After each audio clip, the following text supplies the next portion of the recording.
Jutaan orang bahkan tidak menyadari bahwa mereka bisa menghasilkan $1.000 sehari tanpa meninggalkan rumah.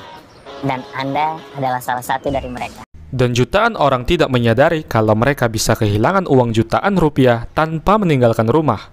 Dan apakah kalian salah satunya? Selamat datang di dunia tipu-tipu.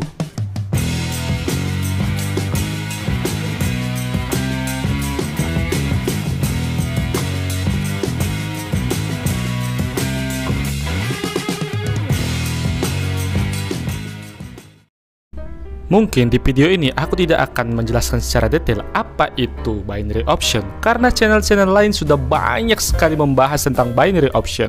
Oke, di video kali ini gue bakal kupas tuntas tentang yang namanya binary option. Binary option explain. Belakangan ini binary option kembali heboh lagi thanks to podcastnya Bang Ical dan Kak Gita di sini. Kalian wajib banget nonton ya. Aku mau jelasin yang katanya perjudian online tapi berkedok trading. 70% dari loss 50.000 masuk ke Allah. Lalu, apa itu binary option?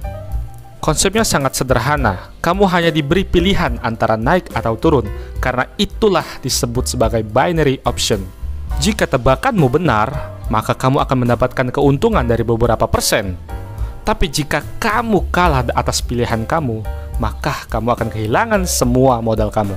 Konsep ini sangat judi banget, karena gambler berkedok trader. Dan konsep ini sangat cocok banget bagi orang yang malas, suka sama hal yang instan dan gak ribet, mau yang pasti dan cepat, dan pastinya goblok. Itulah mindset gambler. Tapi jika dia seorang mindset trader, dia akan selalu berusaha walau banyak rintangan, bersabar dan menikmati proses, tetap bersyukur walau hasil dagang sedikit, dan pastinya dia pintar. Trader adalah dagang.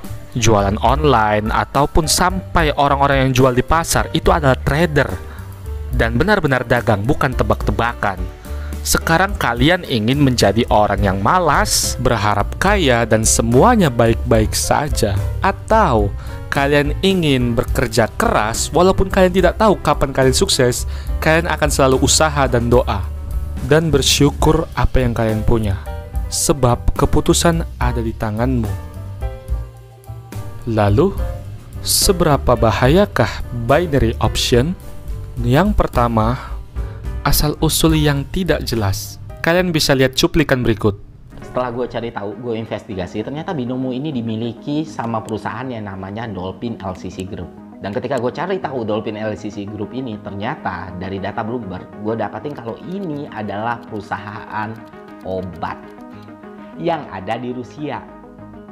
Sementara Binomonya sendiri ada di Pulau Karibia, di negara yang namanya Saint Vincent and Grenadines. Sebuah negara yang sangat-sangat kecil yang berada di lautan lepas, Pak. Negara tax haven. Once dia mau bawa lari uang lu ya tinggal and gone. Yang kedua, ilegal. Kalian tahu kan arti ilegal apa?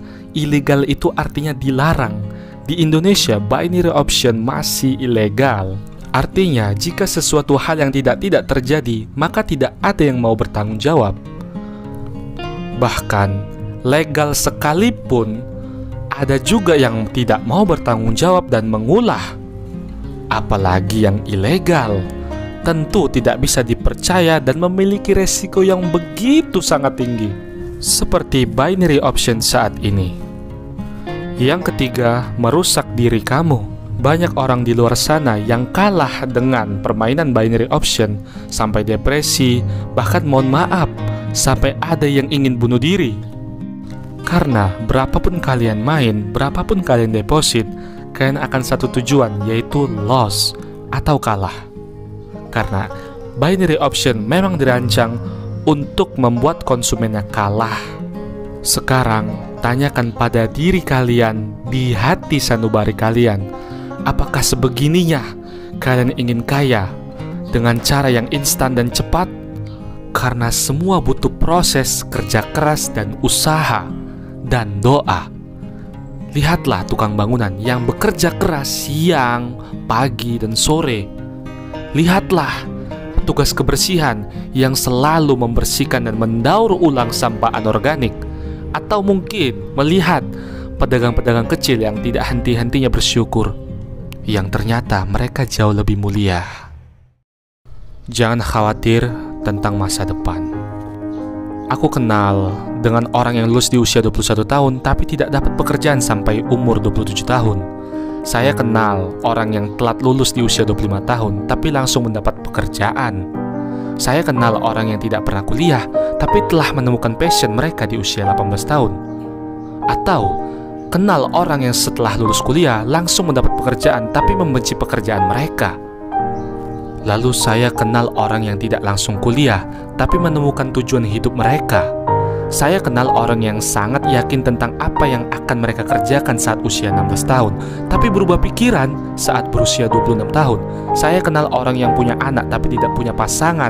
Atau kenal orang yang sudah menikah tapi harus menunggu 8-10 tahun untuk memiliki anak.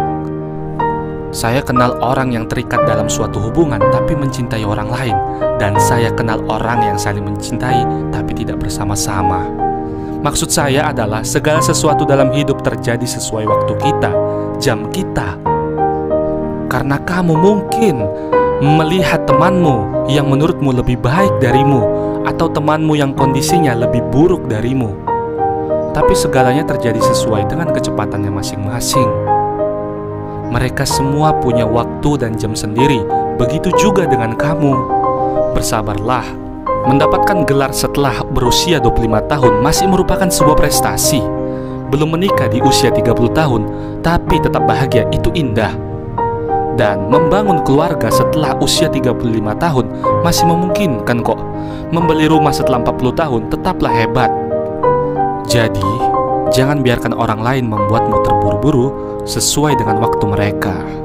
Karena seperti yang Einstein katakan, tidak semua yang diperhitungkan dapat dihitung. Dan tidak semua yang bisa dihitung bisa diperhitungkan. Dan ini merupakan hal yang paling penting.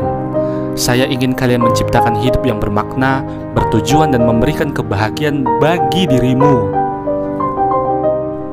Dan belajar cara menggunakannya untuk memberikan pengaruh dan perbedaan buat hidup orang lain. Dan selamat, itulah yang disebut dengan sukses sejati. Saya Jukri Fadil.